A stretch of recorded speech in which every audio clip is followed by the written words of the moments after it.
Simpleng pamumuhay, payapang paligid, at malayo sa ingay. Ito ang sitwasyon ni Nanay Mila. Sa simpleng mga pananim, nahahanap niya ang kaligayahan na para sa kanya ay sapat na.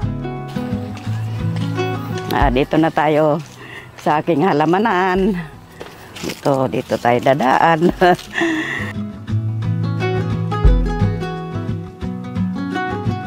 Samot-sari ang mga pananim ni Nanay Mila. May talbos ng kamote na perfect pang ulam. Ito yung kailangan yung medyo mura pa siya. Pipitasin natin ng ganito. Mamaya, bibili ng isda. Ilalagay ito o kaya may sardinas. Pwede rin lagyan ng kalamansi at sardinas lang. Hindi na tayo gagamit ng oil. May kalamansi rin na pangsawsawan o di kaya'y panggamot niya daw sa tuwing nagkakaubo o sinisipon. Isang pitas lang, solve na. Ito'y kalamansi. Dito ako kumukuha ng tapos yun, lalagyan ko siya ng ng asukal saka hot water. Kung cravings mo naman ay adobong sitaw, meron din dito niyan. May pangilan-ilan na namumunga na yung sitaw. Pwede na. Ito. Ito siya, yan, yung ganito na, pwede na siyang pitasin, isama sa talbos. Pwede din ang igisa kahit sardinas. Abay, nakakagutom naman yan, Nanay Mila.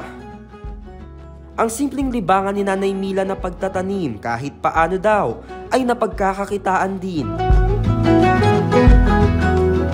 Pag may mga bunga na, may mga bumibili rin naman, minsan 50 pesos, 20 pesos. So, naipambibili ko rin ng asukal at kape.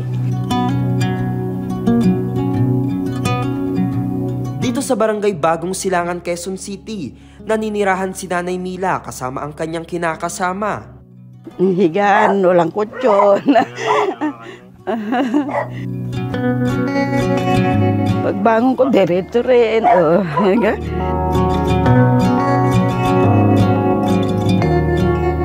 Ito ang kanyang bahay, gawa sa kahoy at mga tabing-tabing. Hindi man marangya ang buhay, pero patuloy na lumalaban. Nakawala na isa-isaw. May baga, baka kayo mapasok. Nagsisimula ang araw ni Nanay Mila sa pagwawalis sa kanyang bakuran.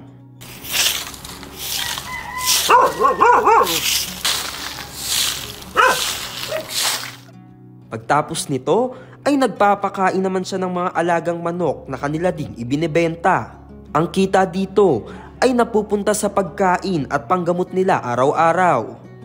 Meron akong 45 days. Yung may bumili na pag malalaki na, maliliit pa lang kasi 1 month lang, naibibenta ko. Yung iba naman, pag yung wala talagang nakakatay namin, pagkain namin dalawa nung kalibin ko. Malakas pang tignan si Nanay Mila, pero 10 taon na ang nakalipas noong tinamaan siya ng mild stroke. Kaya naman ang kanyang mga daliri sa kamay ay hirap na rin igalaw dahil naninigas na ang mga buto nito. 10 years akong nalatag. Yung talagang wala na, ito, lantan-lanta talaga ito, hindi ko maitaas. So ako sinusubuan lang, pinapaliguan. Wala talaga, nakahiga lang. Unti-unting nakarecover si Nanay Mila at ang kanyang secret ay ang kanyang pagtatanim therapy. Kung ano man yung medyo mabigat-bigat na problema, nawawala kasi nalilibang ka sa pagdidilig, pagtatanim kung ano man yung nakita mong mayroon ng bunga. Masaya ako sa ganitong paglilibang-libangan ko.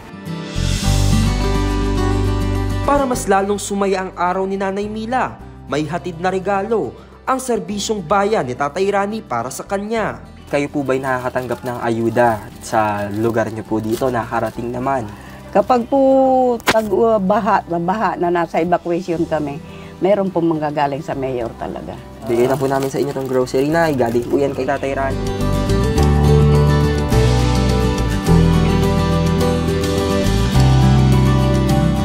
Tatay Rani, maraming salamat po sa yung ayuda, ang tawag dito, ayuda. Ako po dyan, hindi pa dyan nagtatapos na. Oh, wow! Thank you very much. Meron akong pang,